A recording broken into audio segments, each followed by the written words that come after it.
These basil plants are only 6 inches tall, and it's already time to cut them. Let me show you how to prune basil and take it from garden to kitchen all season long. Hi, I'm Getty from GettyStewart.com, herb lover, big basil grower, and author of From Garden to Table, Everyday Cooking with Herbs. Most people wait for their basil to be big and bushy before they start cutting it, but that is a mistake. The sooner you start pruning, the bigger and bushier it gets. Here's why. For every stem you cut, you actually get 2 future stems, which means more basil for you. The key when it comes to pruning is finding the right spot. First off, let's look at how many sets of leaves we have. So there's 1 way down here, 2, 3, 4, 5 up here. We want to leave at least 2, maybe even 3. So 1, 2, 3. We want to leave that behind. And then we want to make our cut just above. See, this is the node. We want to make it just above, like right there, right above that. Boop, just like that. Nice clean cut. And all of this we can harvest already. See, on this side stem, I already have these tiny little growths happening on either side. Cut just above that as well. Just a little, boop, there we go. These 2 little babies are going to shoot out new stems, and we have some gorgeous basil. Let's go around the plant and do the same thing. This little guy down here. Boop, boop, boop, boop. We took from the main stem and we took some of those little side shoots. I'm also going to remove any really damaged or bruised leaves. There are some times when you just don't want to prune. Take a look at what happened earlier this spring and why I waited to prune this. This week we've had lots of rain and temperatures hovering around 10 degrees during the daytime and even colder overnight. What we're seeing is slower growth and this pale yellow green. That's an indication that there's nutrient deficiency because it's just too cold for the basil to absorb what it needs. This basil actually needs pruning, but unless I see buds forming, I'm just going to hold off, wait for warmer weather and for it to perk up again. Here's a couple of things that you do not want to do when it comes to pruning or harvesting your basil.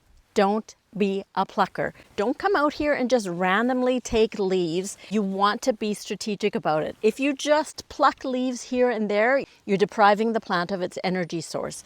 Go from the top down and take the whole top crown, or go on one of the side stems and grab this for your pizza, not just random leaves. Don't let your basil plant flower. Once it flowers, it's going to stop sending out new shoots.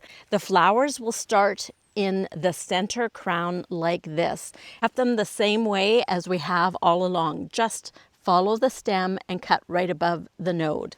Don't use your fingers to pinch off the stems. These stems are too tough and fibrous. They'll shred and rip, harming the plants. So use your shears or your kitchen scissors. Make a nice clean cut. Repeat on all your basil plants and then take your bounty inside to use up all the trimmings. Here's how. Now that we're in the kitchen, the first thing we need to do before we use any of these trimmings is to wash them because they are dirty.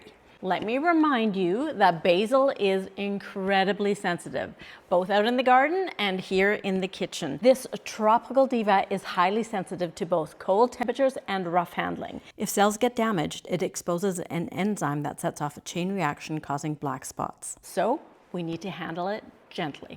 We're using cool water. We're adding our basil and giving it a gentle swish, lift, and a swish. Then in small batches, we give it a little spin in the salad spinner and then lay it out to further dry on an absorbent towel.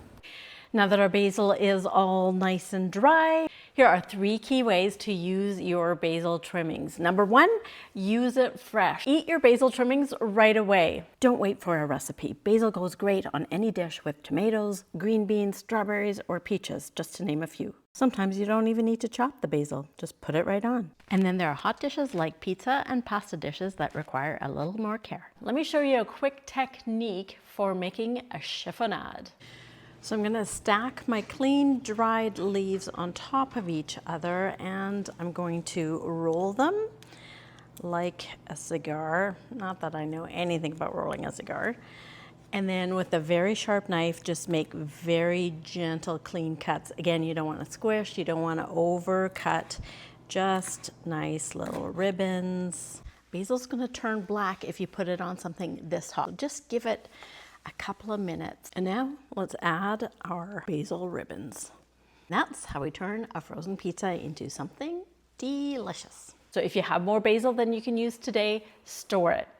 If you have nice long stems, you can snip off the bottom leaves and stick it in a glass of jar, like this. Because basil doesn't like the cold, be sure to leave that bouquet on the counter. Often when we trim our basil, we end up with these little stubbies or individual leaves, and you certainly can't put them in a vase. So here's what to do. Grab yourself some paper towel or a cotton towel, place them flat and double layer, and you can even fold them, put them in a container. The container will help act as an insulator, and in the fridge it goes.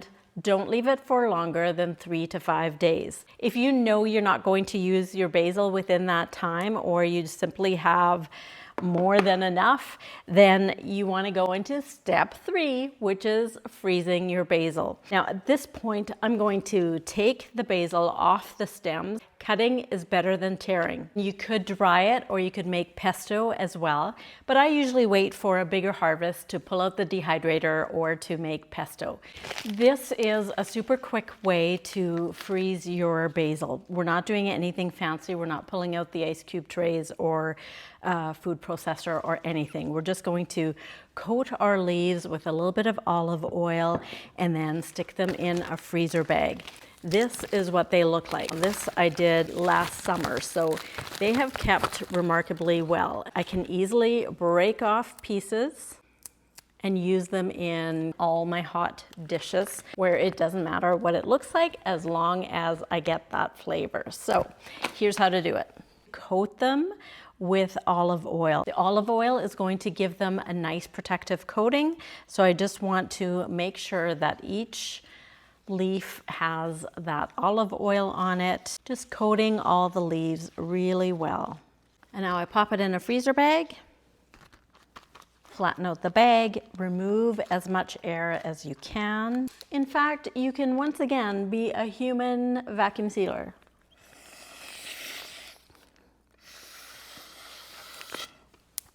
I think I almost inhaled a basil leaf. There we go. And now we pop it into the freezer. These will keep for up to a year. Pull them out for pasta sauce, soups, stews, anything cooked, really. The rest of this is going into my dinner tonight. And that's how to prune your basil throughout the season and ensure that you make use of every little trimming that you take. Fresh, stored, or frozen. The choice is yours. If you're looking for more inspiration using your garden herbs, check out my cookbook, Everyday Cooking with Herbs. And if you found this super helpful, subscribe and follow along, because I'm in the garden all summer and there's lots more coming up.